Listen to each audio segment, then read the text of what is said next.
individuals from Milwaukee who lost their lives during World War I. And I think it's appropriate as we enter Memorial Day weekend that we give them thanks and all other veterans and individuals who have sacrificed their lives for our nation and our freedoms. And I think as we all recognize, Memorial Day is the unofficial start of summer. And it's our goal here in Milwaukee to make this summer as safe as possible. And we know we have challenges in our city. And we also know that the COVID-19 pandemic coincided with a significant increase in shootings and homicides. For 4 consecutive years, we saw a decrease in homicides and shootings in the city of Milwaukee. But in 2020, we saw a sharp increase. And unfortunately and tragically, that increase has not subsided. In some areas has actually accelerated in 2021. Law enforcement is a key part of the response, but today we're focused on another essential approach, our community response to violence. Our community response to violence. On Monday, I'll be with the superintendent and the county executive to talk about different programs that each of us are implementing to deal with creating a positive environment, in particular for our young people this summer. That's a part of it as well. But we want people to know that we also believe that violence prevention is a critical part of making this a safe city. And that's where our Office of Violence Prevention comes in. We want to make sure that there are positive alternatives for young people, and that includes work experiences. And again, we'll be talking about that more on Monday. And to the extent we can, we are intervening in peacemaking. And the individuals behind me are the individuals who are literally on the front line intervening and peacemaking in our community. And I'm very thankful to them for the work that they are doing. And we are raising our voices about gun dangers, respect for each other, and nonviolent problem solving. The Office of Violence Prevention here in city government is a significant part of our community approach. And I'm very pleased to introduce the office's new director, Arnita Holloman, to talk a little bit about her approach and what she hopes to accomplish with the individuals behind me this summer. Arnita, welcome aboard.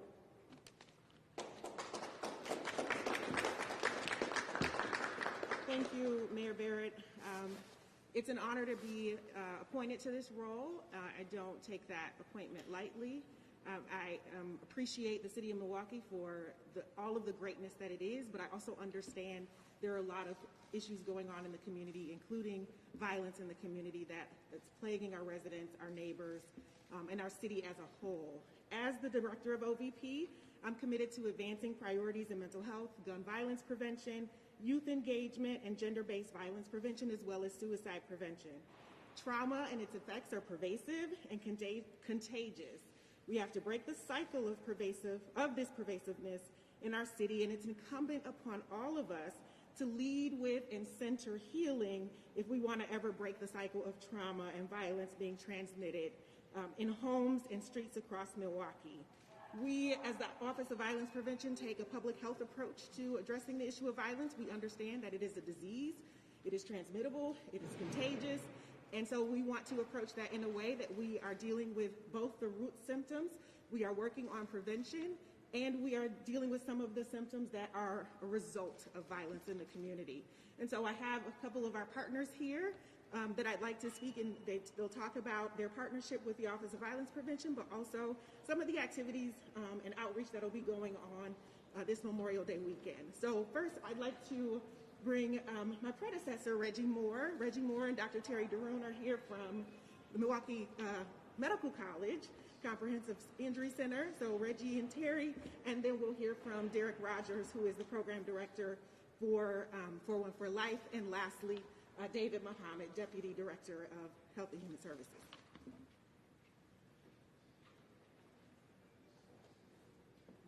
Thank you, Arnita. My name is Reggie Moore. I am now the new Director of Violence Prevention Policy and Engagement for the Medical College of Wisconsin Comprehensive Injury Center. And it's my pleasure to introduce Dr. Terry DeRune-Cassini. Hi, I'm Terry DeRune-Cassini from the Medical College of Wisconsin and Executive Director of the Comprehensive Injury Center. First and foremost, we want to congratulate Arnita Holloman in this role, and we look forward to continuing to partner not just with Arnita, but the entire Office of Violence Prevention and the city in the violent prevention work that we're doing together. I also want to highlight the work of some of the programs that we have going on in the Comprehensive Injury Center in collaboration with the OVP, including creating a real-time data dashboard to track violence across the city so that our violence prevention partners can act responsively and quickly to try to prevent violence. So we're excited about continued collaboration and look forward to working with Arnita Holloman and the entire OVP. Thank you. And in addition to that, the Comprehensive Injury Center has been a partner, particularly with the 4-1 for Life program, and understanding that with the high number of gunshot victims that are being seen in the city of Milwaukee, the majority of them are being treated at our Level 1 Trauma Center at Freighter. And so as we continue to work to support the local Office of Violence Prevention, we're also looking to build this capacity throughout the state. So I also want to join with Terry in congratulating Arnita, as well as the rest of the OVP team, and it's my pleasure to bring up Mr. Derek Baba Rogers.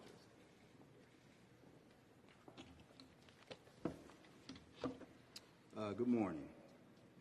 On this Memorial Day weekend, as we honor ancestors and the many lost to violence, I would be remiss if I did not first extend sincere and profound prayers to our community, to my people. However, offering up a divine petition of questioning, and I have to ask, Lord, how did we get to this point? To a place where, due to systemic neglect, institutional abandonment, structural malice, avarice, and false pride. Due to all of this, we arrive at a point where we are forced to utilize so many skills and giftings to publicly declare how we will keep our community safe from itself during what should naturally be a peaceful and healthy time for everyone. How did we get here? Lord, that's a rhetorical question. However, we are here and we must focus on being about, as we say, about that life in the midst of it all. The 414 Life Violence Interruption Team will center our efforts on the following this weekend. First, spending time in a number of our county parks and adjacent areas that are frequented by youth and young adults and popular for spirited gatherings. Some of these park spaces include McGovern, Mitchell, Moody, Sherman, Tubman, and Garden Homes. While there, our team will seek to engage individuals and families with a message of peace and offer real-time tips for de-escalating or mediating conflicts that may arise. Over a 3-day period, the 414 Life team will collaborate with Running Rebels, the Nation of Islam, State of Emergency Citywide Prayer, the For the People Movement, and others, and continue canvassing neighborhoods that have been determined hotspots for gun violence. As a result of their credibility, the team also is currently involved in respectful ongoing mediations with cliques and crews that are at odds and where the energy has had the potential for ongoing violence. That work will continue over the next few days, and we are convinced that this will reduce some of the retaliatory violence we've witnessed as of late. And finally, the team has identified a few nightlife and nightclub social spots where this weekend between the times of 10:30 p.m. and 12:30 a.m., we will post up nearby, engaging patrons with a word of peace, and again offering on-the-fly suggestions for how to avoid and or settle conflicts that arise in the spur of the moment. So on behalf of 414 Life, I'd like to say we are both hopeful and prepared to offer our foremost efforts to preventing harm over this Memorial Day weekend. Thank you. So before David speaks, I'd like to, impromptu call Tiangelo Cargal, who is the Youth Injury and Violence Prevention Coordinator on the OVP team, because he's doing a tremendous job around youth programming, and there's a pretty long list of programs that are happening in the community for young people, and I think that's important for the city to know. And so Tiangelo and then David. Thank you.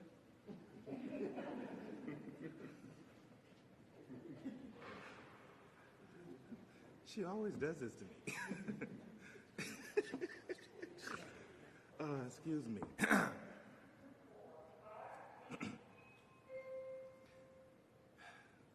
We have a lot of great things happening in our city. A few weeks ago, we hosted an excellent event under the umbrella of Beyond the Bell, which is a collective impact coalition that prioritizes the upliftment of youth development. We were able to show to the community that there were over 40 organizations providing over 60 youth-serving programs this summer. This is a resource that we are continuing to uplift. There is a website coming soon. There is a physical resource that is coming soon that will be shared with our communities to uplift all the great work that is happening in our community. Out of our office, we also have our Milwaukee Safer for Communities grant that we recently received from the Office of Violence Against Women. This grant will give us the unique opportunity to uplift the supports and resources necessary for young people and their families who are directly impacted by sexual assault, domestic violence, bullying, and other forms of violence that directly impact our communities. This resource will be, again, greatly uplifted and supported for our young people. The Office of Violence Prevention recognizes our young people need to be served where they're at, and we are prioritizing that effort through so many other partners in our community, and we will be continuing to share those amazing resources for our young people. Again, I said this a few weeks ago, we see you, we recognize you, we know that we have not been there for you in the way that we needed to during the pandemic, and we are working to be better, and we will be better. Thank you.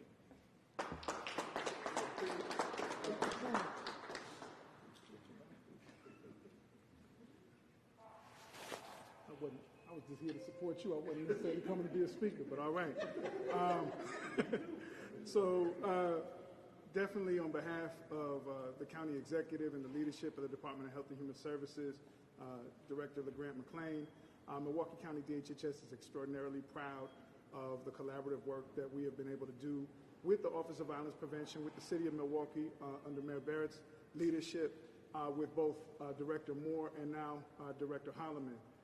She has been a tremendous asset in our work on behavioral health, on mental health outreach work, on human trafficking, in addition to the work that we are now currently doing with the Credible Messenger program, of which 4-1 for Life is a part, where we have justice-involved young people and young people at risk for violent incidents in the community who are working alongside the folks you see present with 4-1 for Life and other community-based organizations.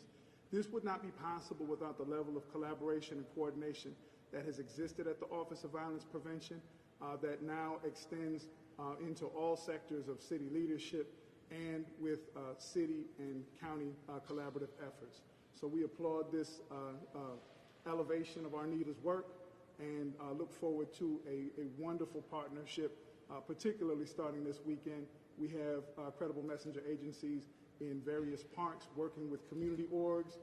As Baba Rogers said, there's going to be a lot of folks walking in the community over the weekend doing different types of things to engage with residents, but ultimately the community's been standing. It's wonderful to see the elected officials and the system partners standing together to have a full court press to make this a safer city. Thank you. We'll take a few questions. Between Credible Messengers and OVP, how many people will be out this weekend, and do the efforts this year differ at all from efforts of previous Memorial Days or summers? So I'm going to have David and Derek want to come in. How many people you have out this weekend? So I can speak for today's event at Brown Deer Park, but no, it's Tubman Park that's happening today with Sequana Taylor, Supervisor Taylor. There's going to be at least 13 of the Credible Messenger representatives from the various organizations out at that event, as well as information tables from Wraparound Milwaukee and other county resources, as well as city resources. But none of that coordination could have been possible without I would say, the technical assistance of the Office of Violence Prevention at the City of Milwaukee Health Department. 4-1 for Life team is a team of 9, but through their networking and their connections in community, it's actually a larger group of individuals who are able to keep to be on top of some of the things that we are attempting to do. I don't know if this is a question for the mayor or Anita. I mean, non-fatal shootings so far this year are off the charts. They're nearly double from the same time last year. And as we head into the summer with this terrifying trajectory, I mean, how concerned are you? I'm absolutely concerned. I share the same fears, the same frustrations, and the same concerns that the rest of the residents in the city of Milwaukee share around the number of shootings. both fatal and non-fatal, and the loss that our city has experienced as a result of the shootings, but also COVID-19 and any number of things. So I'm absolutely concerned. Our office is committed to continuing the momentum that we've built around elevating the blueprint for peace and full adoption within the city, and also working with our partners to make sure we're addressing the issue of gun violence, but not just gun violence, other types of violence that's also plaguing our city. Time and time again, you guys have these press conferences about, what you're trying to do, the type of programs and the 414 Life program being out in the streets, but are we seeing any changes? Maybe the public or the media, we don't see any changes, but on your end, are you seeing this helping in some form? So that's a great question. What you don't see is the violence that doesn't happen. And so the 414 Life team, credible messengers are out making sure that things don't happen. And those are the numbers you'll never see because it didn't happen. And so we know that it's working based on the interruptions that the team is doing. And we are continuing to build that momentum, expanding the 414 Life team. There are a number of new team members that are being onboarded very soon. And so we're going to continue doing that. They use a cure violence model that, it's an evidence-based model. And so we'll continue moving that forward. Let me jump in first. Just 1 second on that. I agree with everything that Arnita said. I want to point out that in response to both of your questions, every day I receive word from the police, maybe the same information that you receive, it might be in a different form, of homicides that occur in the city, non-fatal shootings in the city. And as I stated earlier, for 4 consecutive years we made progress, and things changed last year dramatically. And as you noted in your question, that trend has gotten worse this year. In fact, as of this morning, we have had 309 non-fatal shootings in the city of Milwaukee this year. That's a 91% increase over the same date last year. This is a real serious problem that we face. And we know that there are many causes of it. We know some of the causes are related to drugs, some are related to interpersonal disputes, some are related to violence, domestic violence. We know that there are way too many guns on the streets of the city of Milwaukee. We know there are way too many illegal guns. We know that there are way too many guns that an adult has decided that they were going to give a young person who cannot legally possess that gun. And so the charge and the challenge that the individuals behind me face is how do they intervene in that? And as Arnita said, you can't measure what's been prevented. You simply can't. But I want you to know that I recognize that this is a very serious problem. And we are going to put additional resources into this. We know that it is a law enforcement issue. We know it's a community issue. We know that it's a healthcare issue. We know it's a family issue. And so there are lots of challenges, but you certainly see here a group of individuals who are committed to making this a safer city. You have a question? We saw last night, obviously, the triple shooting that happened. One person lost their life. These people are not children. I hear you guys talk about we're working with youth. I mean, these people are 20 and older. How do you tell adults to not, hurt other people? How do you impact adults' behavior? Well, again, I think that's the challenge that all of us face. Is you look at, I look at, everyone here looks at that behavior, and we abhor the behavior. And it's how do you get to that person before they make that decision to pull the trigger? Was that trigger pulled in anger? Was that trigger pulled in revenge? Was that trigger pulled because they were under the influence of drugs or alcohol? Every single case is a different case, and we're dealing with human beings. And so you don't have a cookie cutter approach as to how to address it, but we're committed to addressing it, and we are committed to addressing it in a serious way because we know it's a serious problem. One thing you mentioned was, or not the mayor, but I didn't get your name, but you mentioned that some members will be posted outside venues. How do you determine which venues and how many venues will you monitor over the course of this coming weekend? Well, how that's determined is, again, the experience and the networking ability of the credible messengers, the member of the 414 Life team. They pretty much have a pretty good understanding of what the popular night spots are, where people are gathering, where they're doing their social things, and where things tend to erupt. So that's what we're identifying right now, where those spots will be. It could be as many as 3 or 4 different spots, one of them at least in our target area, which is in Old North Milwaukee and Garden Homes. So that's the emphasis, but there are a few other areas that we're looking at. And is that a new approach? Is that a new approach that you're doing by being there and trying to intervene? Yeah, and it's not so much being in the space and in the spot as it's happening, but it's engaging with people as they're coming in. Because the biggest thing that we want to do is change the norms around violence. So if we can catch people on their way in, when they're feeling good, on the move, and demonstrate that, hey, we're here, we're just spreading a message of peace, a message of hope, sometimes that can be the very thing that gets into their consciousness ahead of time before those incidents actually occur. And people are thinking about peace when those situations arise. One more question. Anybody? Would you mind just saying and spelling your name for us? Derrick Rogers, Derrick Rogers. Thank you all very much. Be safe.